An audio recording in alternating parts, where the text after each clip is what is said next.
Hello dear students. सो आज हम देखेंगे non electrolytes and electrolytes. Non electrolytes and electrolytes किसे कहते हैं और उनके टाइप्स। ओके, अब सबसे पहली बात होगी नॉन इलेक्ट्रोलाइट्स। सो यहाँ पर आप देख सकते हो नॉन इलेक्ट्रोलाइट्स किसे कहते हैं। सो कोई अगर सब्सटेंस है और वही सब्सटेंस अगर किसी वाटर में आप डिसॉल्व करना चाहोगे या किसी उसके सॉल्वेंट में यानी ऑर्गेनिक कंपाउंड ऑर्गेनिक सॉल्वेंट में डिसॉल्व होगा और इनऑर्गेनिक कंपाउंड इनऑर्गेनिक सॉल्वेंट में डिसॉल्व होगा। ओके, सो इस तरह से किसी सॉल्वेंट में अगर कोई सब्सटेंस डिसॉल्व नहीं हो रहा है या फिर वाटर में कोई सब्सटेंस डिसॉल्व नहीं हो रहा है, सो उनसे आयंस नहीं बनेंगे। ओके, अगर कोई सब्सटेंस आप वाटर में ऐड कर लोगे या फिर किसी सॉल्वेंट में ऐड कर लोगे और वही सब्सटेंस अगर उस वाटर में या सॉल्वेंट में डिसॉल्व नहीं होगा, अगर वो नहीं होगा सो उनसे आयंस यानी कि कैटायन और अनायंस नहीं बनेंगे।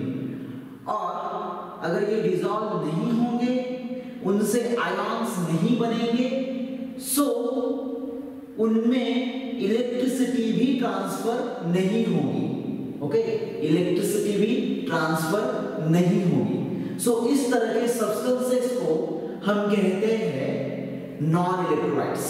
ओके, अगर कोई सब्सटेंस आप वाटर में या फिर सॉल्वेंट में डिसॉल्व करना चाहे सो वो डिसॉल्व नहीं होंगे।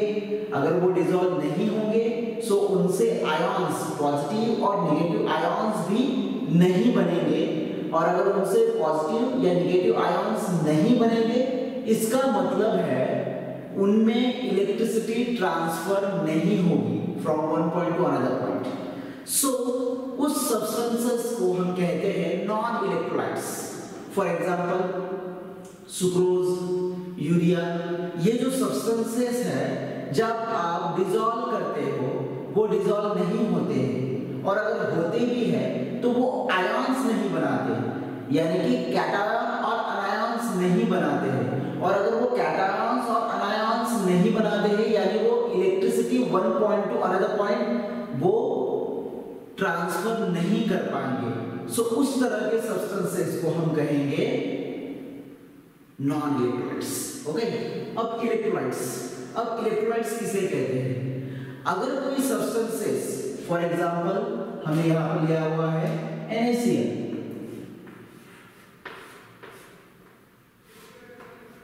अगर कोई सब्सटेंसेस आप वाटर में या उसके पर्टिकुलर सॉल्वेंट में डिसॉल्व कर लोगे और वो डिसॉल्व हो जाएगा और अगर वो डिसॉल्व हो जाएगा सो उनसे बनेंगे कैटायन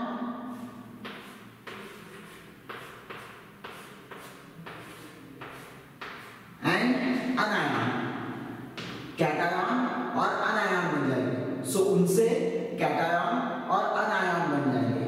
और अगर उनसे कैटायन और अनायन बन जाएंगे सो उनमें इलेक्ट्रिसिटी जो है वो वन पॉइंट से लेकर अनदर पॉइंट तक हम ट्रांसफर कर पाएंगे bye the help of this ions. इस आयंस के सहारे हम उनमें इलेक्ट्रिसिटी वन पॉइंट से लेकर अनदर पॉइंट तक हम ट्रांसफर कर पाएंगे। सो उस तरह के सब्सटेंसेस को यानी कि NaCl, इस तरह के सब्सटेंसेस को जो डिसॉल्व हो जाते हैं वाटर में और वाटर या कोई उनका पर्टिकुलर सॉल्वेंट होगा, सो यहाँ पर वाटर में सोडियम क्लोराइड डिसॉल्व हो जाएगा और वो आयोनाइज हो जाएगा। सो उनसे बनेंगे आयंस Na+ आयन और Cl- आयन। अब ये कैटायन और ये जो अनायन बन चुके हैं उनके सहारे जो इलेक्ट्रिसिटी है वो वन पॉइंट से लेकर अनदर पॉइंट तक ट्रांसफर हो जाएगी। सो उस तरह के सब्सटेंसेस को यानी कि इस तरह के सब्सटेंसेस को सोडियम क्लोराइड, इस तरह के सब्सटेंसेस को हम कहेंगे इलेक्ट्रोलाइट्स। ओके, अब इलेक्ट्रोलाइट्स में दो टाइप्स होंगे। One is strong electrolyte, second is weak electrolytes. अब स्ट्रॉन्ग इलेक्ट्रोलाइट्स और वीक इलेक्ट्रोलाइट्स इस तरह के दो टाइप्स होंगे इलेक्ट्रोलाइट्स के। सो स्ट्रॉन्ग इलेक्ट्रोलाइट्स हम किसे कहेंगे? अगर कोई सब्सटेंसेस है, फॉर एग्जांपल यहाँ पर हमने ऑलरेडी लिया हुआ है सोडियम क्लोराइड। सो ये जो सोडियम क्लोराइड है NaCl, जब आप इसे वाटर में डिसॉल्व कर लोगे सो वो पॉजिटिवली चार्ज आयन और नेगेटिवली चार्ज आयन में कन्वर्ट हो जाएंगे, यानी कि कैटायन और अनायन में कन्वर्ट हो जाएंगे। और ये जब कैटायन और अनायन में कन्वर्ट हो जाएंगे सो उनसे बने हुए ये जो आयन्स है, यानी ये जो आयन्स बने हुए हैं ये इलेक्ट्रिसिटी कंडक्ट करने में हेल्प करेंगे। ओके, ये इलेक्ट्रिसिटी कंडक्ट करने में हेल्प करेंगे।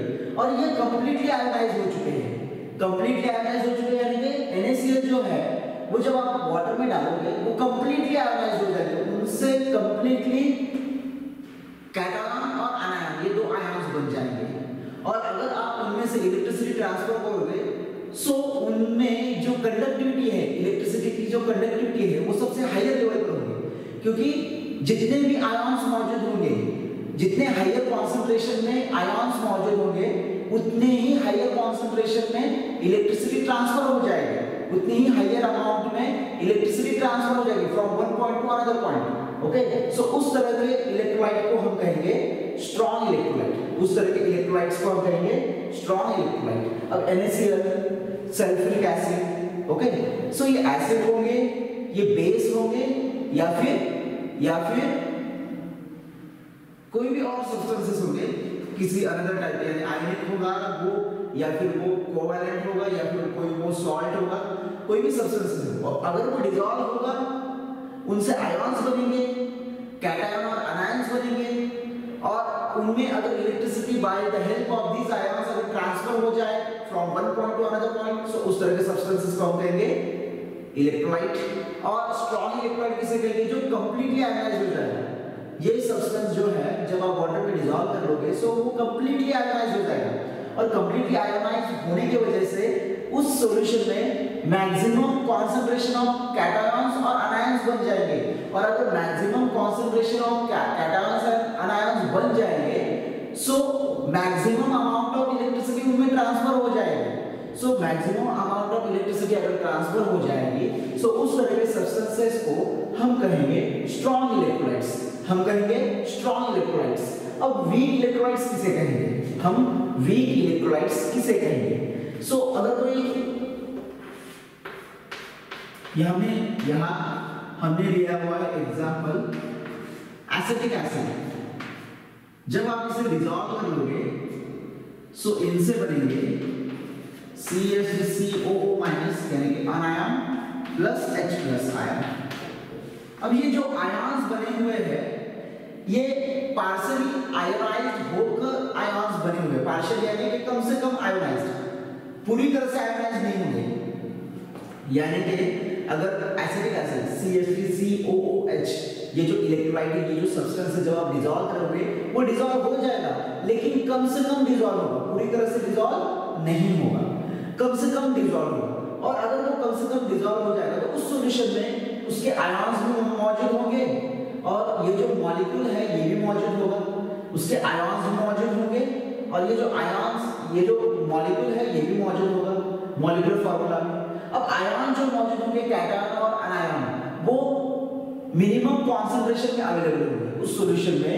ये जो आयन्स होंगे कैटायन और अनायन वो मिनिमम कॉन्सेंट्रेशन में अवेलेबल होंगे, और अगर वो मिनिमम कॉन्सेंट्रेशन में अवेलेबल होंगे so minimum amount of electricity वो वन पॉइंट से अनदर पॉइंट तक कम से कम इलेक्ट्रिसिटी वो ट्रांसफर कर पाएंगे, क्योंकि आयन्स की कॉन्सेंट्रेशन कम है, क्योंकि इलेक्ट्रिसिटी जो ट्रांसफर होगी उस तरह के सब्सटेंसेस में वो bye the help of ions होगा। और अगर आयन्स का कॉन्सेंट्रेशन कम है यानी कि इलेक्ट्रिसिटी का अमाउंट जो है जो वन पॉइंट से लेकर अनदर पॉइंट तक ट्रांसफर होगा वो भी कम होगा। सो अगर ये जो इलेक्ट्रिसिटी है ये अगर कम से कम इलेक्ट्रिसिटी ट्रांसफर कर रहा है, अगर वो पार्शियली आयोनाइज हो रहा है सॉल्यूशन में, सो उस तरह के सब्सटेंसेस को हम कहेंगे वीक इलेक्ट्रोलाइट, उस तरह के सब्सटेंसेस को हम कहेंगे वीक इलेक्ट्रोलाइट। ओके, और एक डेफिनेशन अलग तरह से नॉन इलेक्ट्रोलाइट और इलेक्ट्रोलाइट्स के लिए, अगर किसी सब्सटेंसेस को जब हम वाटर में डिसॉल्व कर लोगे और वो जो है वो इलेक्ट्रिसिटी कंडक्ट नहीं कर पाएगा सो उसे कहा जाता है नॉन इलेक्ट्रोलाइट्स। और अगर कोई सब्सटेंसेस डिसॉल्व हो जाएगा और उनमें से आयॉन्स बन जाएंगे, positive charge ion, negative charge ion, और वो अगर इलेक्ट्रिसिटी कंडक्ट कर लेता है तो उसे कहते हैं इलेक्ट्रोलाइट्स। और इलेक्ट्रोलाइट्स में दो टाइप्स, स्ट्रॉन्ग इलेक्ट्रोलाइट्स किसे कहते हैं, जो maximum amount of electricity conduct कर लेता है उसे कहते हैं स्ट्रॉन्ग इलेक्ट्रोलाइट्स, और वीक इलेक्ट्रोलाइट्स किसे कहते हैं, जो minimum amount of electricity conduct करता है उसे कहा जाता है वीक इलेक्ट्रोलाइट्स। ओके, अब जो सब्सटेंसेस है यानी ये जो इलेक्ट्रोलाइट्स है वो मोल्टन फॉर्म में भी होते हैं, मोल्टन को ही अनदर नाम दिया गया है फ्यूज्ड। ओके, मोल्टन या फिर फ्यूज्ड, यानी कि अगर वाटर आप लोगे उसमें डिसॉल्व कर लोगे तो वो डिसॉल्व हो जाएगा, आयनाइज हो जाएगा, लेकिन मोल्टन फॉर्म में अगर आप सॉल्ट लोगे उसे डायरेक्टली हीट कर लोगे सो वो मोल्टन फॉर्म में कन्वर्ट हो जाता है, उसे और एक नाम दिया गया है फ्यूज्ड फॉर्म। तो इस तरह के सब्सटेंसेस भी इलेक्ट्रोलाइट्स कहलाते हैं क्योंकि ये आयोनाइज होकर जो इलेक्ट्रिसिटी है वन पॉइंट से लेकर अनदर पॉइंट तक ट्रांसफर कर लेते हैं। ओके, तो ये तो जानकारी हुई नॉन इलेक्ट्रोलाइट्स और इलेक्ट्रोलाइट्स के बारे में। नेक्स्ट जानकारी है नेक्स्ट टॉपिक में लेंगे, टिल देन नेक्स्ट।